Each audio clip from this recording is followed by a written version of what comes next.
Perkenalkan, nama saya Fajar Utama. Saya dari kelompok 3. Nah, kali ini saya akan menjelaskan tentang mendesain proposal penelitian dan proposal kegiatan. Mau tahu selanjutnya? Yuk, mari kita dengarkan. Yang pertama, membangun konteks teks proposal.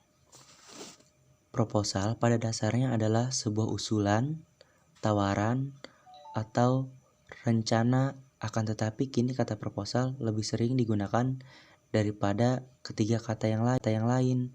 Dalam bahasa Inggris, proposal diberi makna something, such as an plan or suggestion that is presented to a person on a group of people to consider.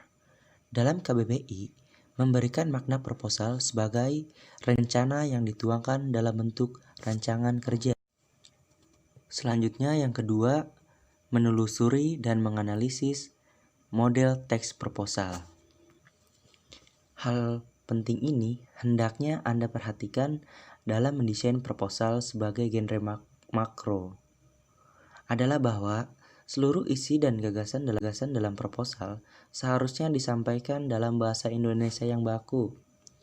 Poinnya yaitu menelusuri model teks proposal, menganalisis hubungan genre pada setiap tahapan proposal, menganalisis formulasi bahasa proposal, manfaat proposal, dan pihak yang diberi proposal, metodologi penelitian, daftar pustaka, yang terakhir simpulan tentang struktur teks dan hubungan genre pada teks proposal penelitian.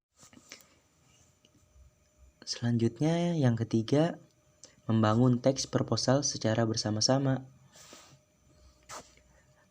Merekonstruksi teks proposal adalah menyusun ulang teks tersebut dalam cara yang berbeda.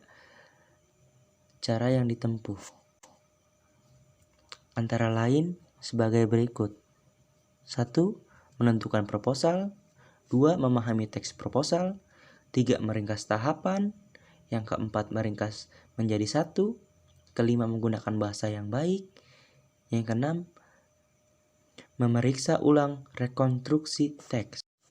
Nah, selanjutnya yang keempat, membangun teks proposal secara mandiri, yaitu dengan cara membuat, merangkum, dan membuat tugas proyek teks proposal itu sendiri. Selanjutnya yang kelima, menelusuri model teks laporan. Nah, struktur teks itu sendiri atas tahap-tahapan yang direalisasikan oleh genre mikro yang sesuai dengan fungsi-fungsinya. Tahapan tersebut sebagai berikut.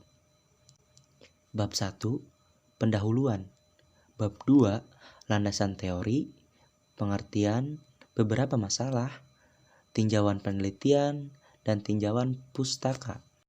Selanjutnya kita yang keenam ya, menelusuri model teks laporan dengan bab 3. Apa aja sih isinya? Yang 1, metode penelitian, lokasi penelitian, jenis penelitian, data dan sumber data, populasi dan sampel, teknik sampling, teknik pengumpulan data, validitas data, teknik analisis, dan tahapan-tahapan penelitian. Selanjutnya kita yang ketujuh, menelusuri model teks laporan bab 4. Di dalam bab 4 ada 2, yaitu hasil penelitian dan pembahasan. Dan bab 5 yang ada di dalamnya adalah penutup, simpulan, dan saran. Nah, selanjutnya yang ke-8 yaitu menganalisis hubungan genre pada setiap tahap teks laporan. Nah, setelah tahapan struktur teks, maka akan mendapatkan gambaran tentang sebagian isi laporan penelitian dan laporan kegiatan pada bab 4 ini. Bagian-bagian tertentu pada laporan mengandung isi yang sama dengan proposal. Bagian-bagian itu membentuk tahap struktur teks, antara lain abstrak, berfungsi secara sosial, untuk menjelaskan keseluruhan isi penelitian.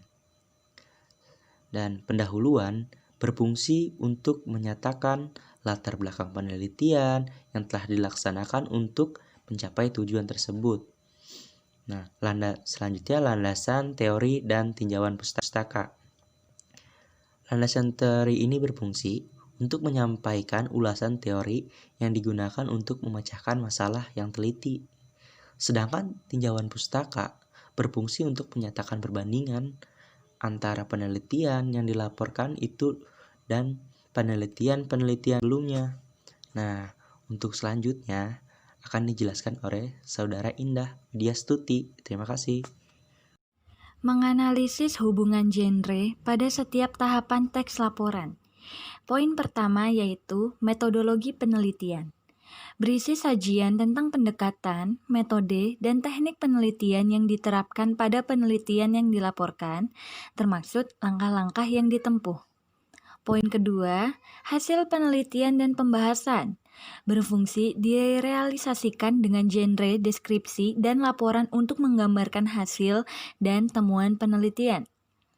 Poin ketiga, penutup. Merupakan tahapan akhir pada struktur teks laporan penelitian. Poin keempat, daftar pustaka dan lampiran. Lalu poin terakhir yaitu kesimpulan tentang struktur teks dan hubungan genre pada laporan penelitian. Menganalisis hubungan genre pada setiap tahapan teks laporan kegiatan. Poin pertama yaitu ringkasan. Genre yang digunakan untuk mengungkapkan ringkasan adalah deskripsi. Poin kedua adalah pendahuluan.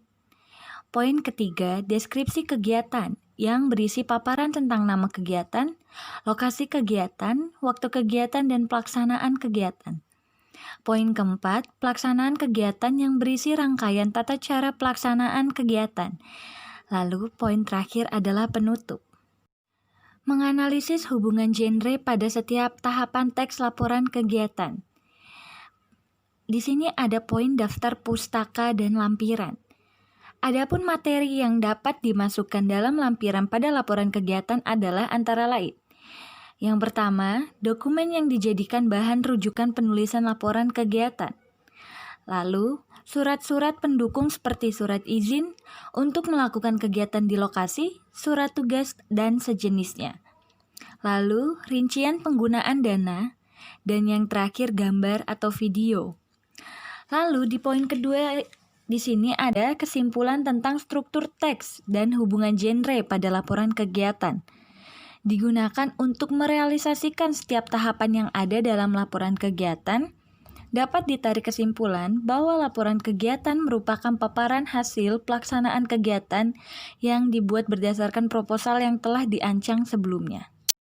Menganalisis ciri-ciri akademik, manfaat, dan pihak yang diberi teks laporan. Poin pertama, menganalisis ciri-ciri akademik teks laporan, yaitu ringkas atau padat, lengkap, logis, sistematis, dan lugas. Lalu, poin selanjutnya, menganalisis manfaat teks laporan.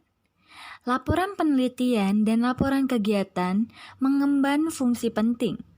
Kedua jenis laporan ini mempunyai misi informatif, fungsi pertanggungjawaban, fungsi pengawasan, dan fungsi pengambilan keputusan.